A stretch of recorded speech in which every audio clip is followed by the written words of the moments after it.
The old man at number 5 screams at the children and tears down the decorations. Everyone thinks he's a monster. But only Rumi sees the truth in his eyes, filled with a raw, primal terror. He doesn't hate Christmas. He's trying to make the street so miserable that it loses interest. Because the thing locked in his basement, the thing he's guarded for 50 years, feeds only on pure, undiluted joy. If you're new here, do me a favor and hit that subscribe button. You think you know where this is going? Trust me, you don't, and you'll want to be here for the end.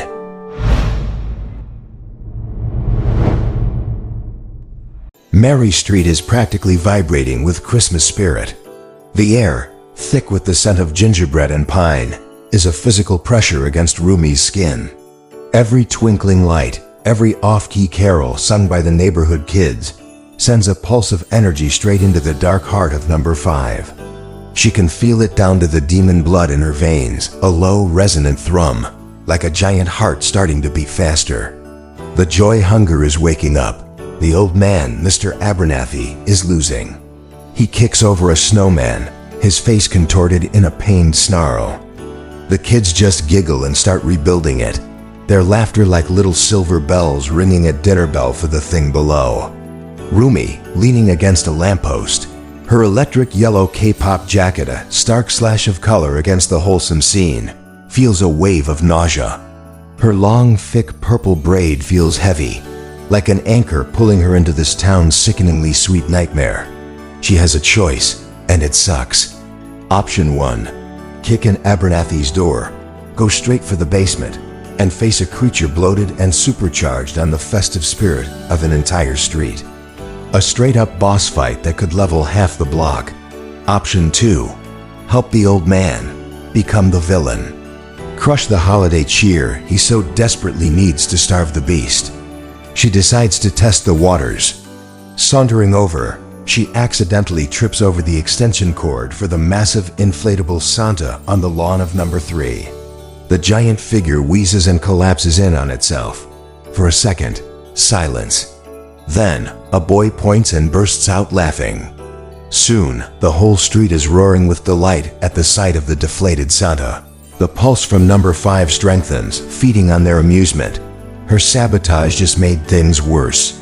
That's when she sees him. Tiny Timmy, the kid from number 4, his eyes shining with sickening sincerity.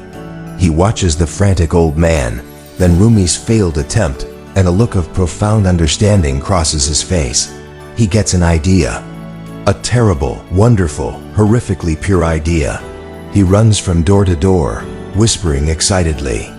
Rumi's blood runs cold as she pieces it together. They think the old man is just lonely. They're going to give him the one thing that will guarantee the end of them all. A surprise. Full street, concentrated blast of Christmas cheer, right on his doorstep.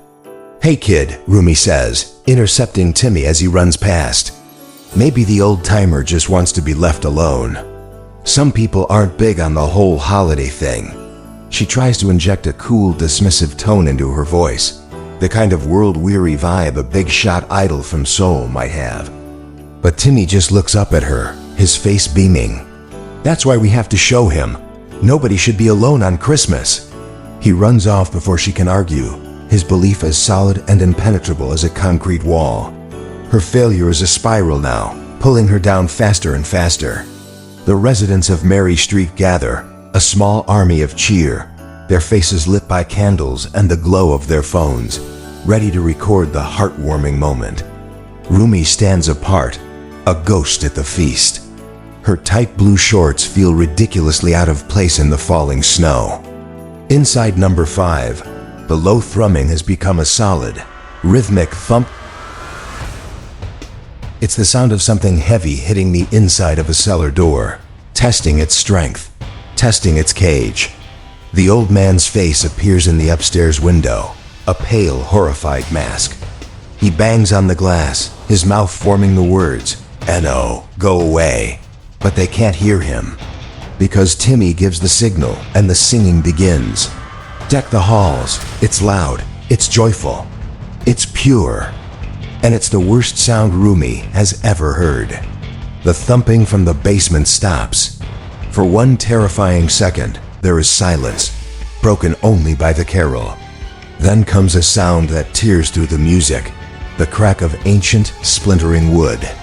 The cellar door, the one Abernathy has kept locked for half a century, bursts from its hinges. The front door of the house swings open slowly, and a formless shadow, shimmering with stolen light and pulsing with a deep, satisfied energy, flows out onto the porch. The joy hunger is free. The creature doesn't roar. It doesn't have a mouth. It's a shifting mass of darkness, dotted with faint, captured lights like stars in a dead galaxy. It flows across the snow-covered lawn, and as it passes the first row of carollers, their voices don't scream. They just fade. The smiles on their faces remain, but they become hollow, vacant things. Their eyes glaze over.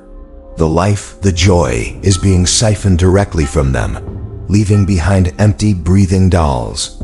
Rumi instinctively reaches for the hilt of the sanjam hidden under her jacket, its cool metal of familiar comfort. But before she can draw it, Abernathy stumbles out onto the porch, his face ashen.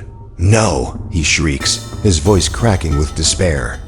"Don't attack IT. All that joy it's holding. If you pierce it, the backlash will hit everyone. It's a psychic bomb. It won't kill them, it'll just erase them, leave them empty forever." The shocking truth hits Rumi like a physical blow. The monster has made itself the perfect shield. It's wrapped itself in the very souls she's supposed to protect. To strike it is to destroy them. It's an impossible fight. She's a hunter with a useless weapon. The creature, ignoring the adults it has already drained, drifts toward the brightest light on the street, the purest source. Tiny Timmy. The boy is still singing, though his voice is weaker now, a confused automatic hymn. The joy hunger looms over him, a predator savoring its finest meal. Rumi is frozen. Every instinct screams to fight, to kill, to protect, but her hands are tied. She is at her absolute lowest point, watching a child about to be psychically devoured, and she is utterly, completely useless. Down in the dirt, at the bottom of her failure, something catches her eye. A discarded Christmas ornament, a cheap, shiny plastic ball. In its distorted reflection, she sees herself. The purple hair, the flashy jacket, the practiced, camera-ready posture. She sees the K-pop idol. A professional, a product. Her entire career is built on manufacturing an emotion, on creating a perfect, polished imitation of joy. The monster feeds on the real thing, the organic, pure, heartfelt stuff. But what would happen if it tried to digest junk food? An idea sparks cold and sharp. She shoves her sword back into its sheath. She takes a deep breath and steps between the monster and the boy. "Hey, big guy!" She yells, striking a pose from her latest music video, a finger pointed to the sky. Showtime. She launches into her routine. The choreography is flawless, every move surgically precise, every beat hit with inhuman accuracy. She unleashes the full arsenal of fan service, the winks, the finger hearts, the head tilts. And on her face, she puts on the smile, the $1 million, perfectly engineered, utterly soulless smile of a global superstar selling a product. It's the most brilliant and most dishonest performance of her life. The joy hunger hesitates. It senses the shape of joy, the bright colors of it, but the taste. It's wrong. It's plastic, it's empty calories. Confused, its hunger overriding its instinct, it tries to feed. It draws in her performance, and the effect is immediate. The creature shudders, a ripple of disgust passing through its shadowy form. It chokes on the artificiality. This fake, commercialized happiness is poison to its ancient, organic nature. It convulses, trying to spit out the toxic sweetness, and for a single moment, its form solidifies, becoming dense and vulnerable as it retches. That's her shot. The plastic smile vanishes from Rumi's face, replaced by the cold, hard focus of a hunter. In one fluid motion, the sanjam is out and plunging deep into the monster's core.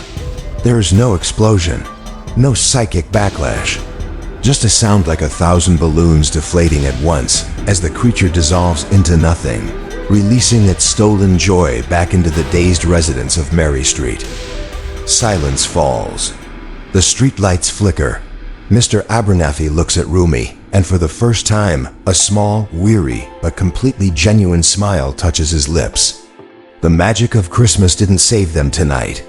Its cold, calculated, perfect imitation did. So what did you think? Did the ending hit you? Let me know your theories about the joy hunger in the comments below. Don't forget to smash that like button and share this with a friend who thinks Christmas stories are all sugar and spice. Let's show them the dark side.